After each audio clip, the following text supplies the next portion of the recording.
Get your pen and write your story all over again. And this time, learn the lessons, motivate others, and share that inspiration. Dear Max FM with DJ Chini.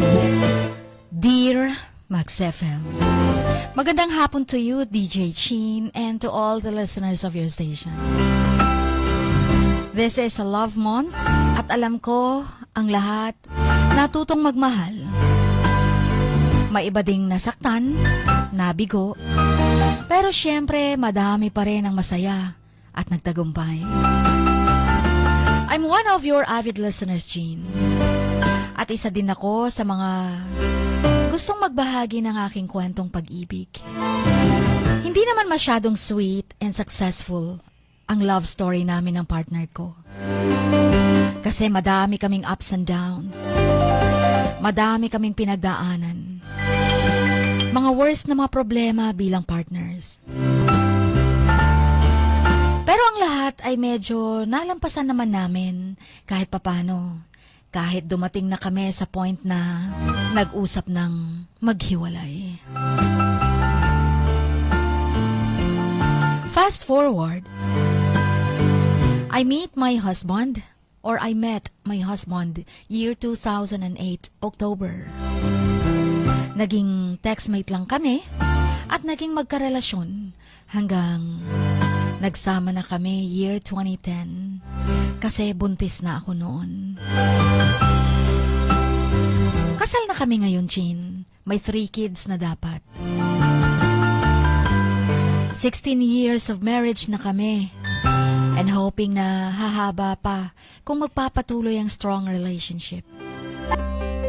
Sa buhay pag-ibig namin, may mga pagdadaanan ka talaga. May pagdadaanan talaga tayong pagsubok at mga pagsubok na hindi natin pwedeng i-please, na sana magaan lang. Sana kaya lang. Kasi sa part namin, sobra-sobra ang struggle ko. As a woman, ayaw ko na sanang lumaban at ilaban pa. Kasi nakakasuko na ang sitwasyon namin. Sobra kasing seloso ang asawa ko, DJ. Kahit ano-ano na lang. Magagalit, magseselos. At ako naman dahil ayokong binababa niya ako. Lumalaban ako syempre. Bahala nang mag-away kami. Year 2017. Kinasal kami. Akala namin, simula na yon ng mas marespetong samahan. Yun pala, simula ng worst na pagsasama. Nagkaroon kami ng isang malaking dagok na problema dahil nawalan kami ng anak. After noon, na-stress ako sobra. Lumayo ako. Nagtrabaho. Kahit ano-ano, kahit saan-saan, para lang makarecover. After 2020, medyo okay na ako. Ang problema, ang asawa ko. Dito na nagsimula ang matinding selos niya. Ayaw na niya ako magtrabaho. Lagi kaming nag-aaway. Ako lagi ang bantay sarado niya. Kung aalis siya, may gwardya ako sa bahay. Andiyan ang nanay niya, kapatid niya, pamangkin niya. Monitor niya lahat ang ginagawa ko. Nasasakal ako, Chin. Halos di ako makagalaw ng maayos sa higpit niya sa akin. Pati ang cellphone na dapat ay kaming dalawa ang gumagamit, sinusolo niya. Ang keypad CP ko, binawi niya rin. Wala lahat. Feeling ko nakakulong ako sa isang masikip na bahay. As in, bawal akong mamasyal, lumabas. Kaya resulta, na-stressed ako. Pero nagdasal lang ako na kung paano ko to masosolve in my own. Yung walang ibang tao kahit family ko. Hanggang sa na-discover ko, Chin, kaya pala siya kahigpit sa akin. Dahil may mga kinagigiliwan siyang girl sa cellphone niya. How many times kong nahuli, paulit-ulit na away, confrontations, ganun pa din ayaw niyang magpatalo. Lagi pa rin ako ang mali. Ako ang may lalaki. Kaya ang ginawa ko, DJ, inamin ko na lang. Sabi ko, oo, may lalaki ako. O di ba, gusto mo yan? Nasagot ko. Okay na, ayos ka na. At humiling ako that time na maging malaya na. Maging malaya na sana ako sa kanya. Kasi wala eh. Unti-unti na kaming nasisira. Sobrang galit siya. Ayaw niyang pumayag sa hiling ko na mag-separate kami. Nagawa kong mag-admit sa kanya that time ng oo. Dahil sa mga paratang niya, kahit wala naman. Dahil yon ang kagustuhan kong pag umamin ako, baka i-let go niya ako.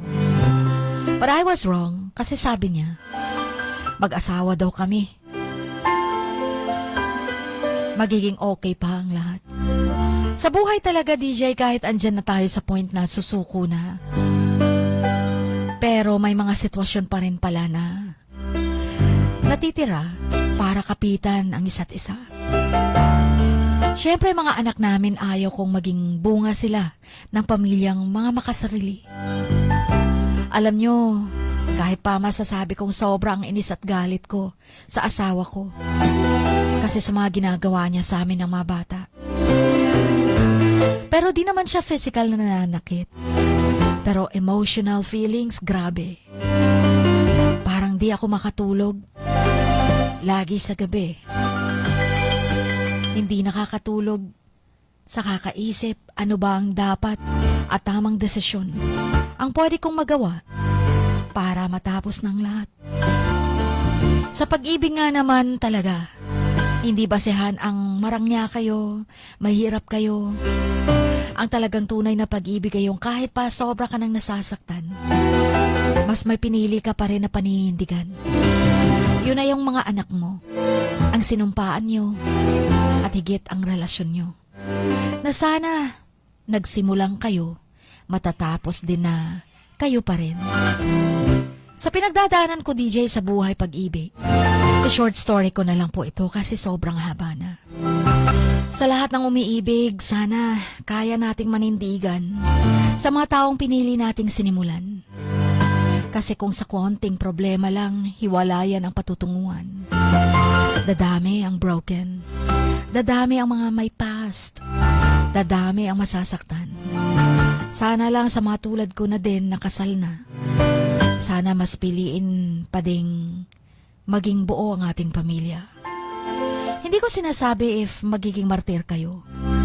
Pero ang lahat ay may solusyon sa tamang pagdedesisyon. Sana po'y nagustuhan ng mga listeners nyo. Thank you for reading my shortcut story.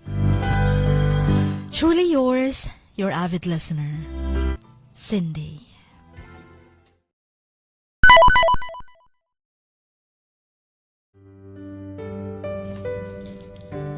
Sa bawat pagluha mo, may nakatagong kwento. Sa bawat ngiti mo, may gustong sabihin ang puso mo.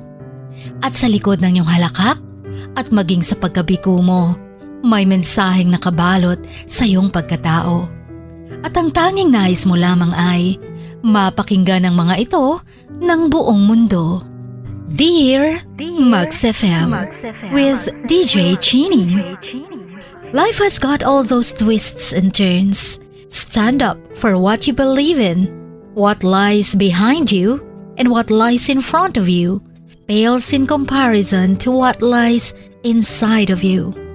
Dear Max FM with DJ Chini. Sabi nga nila, ang pagsusulat kapag masyado mong diniinan hanggang sa susunod na pahina ay nagmamarka. Katulad ng pagmamahal, kapag masyado mong ibinigay ang lahat, yung sakit na gawa ng nakaraan, dala pa rin hanggang kasalukuyan. Dear Max FM, you own your story and you are the author of your own book of life. Don't let others write your script, but let others hear your story and make them inspired. Kaya sumulat na, maging bahagi ng aming programa, Dear Max FM with DJ Chini, tuwing Lunes hanggang Biyernes, 1:00 hanggang 3:00 ng hapon sa Max News FM, Sock Sargent. Love, life, and lessons from the past, only at Dear Max FM with DJ Chini.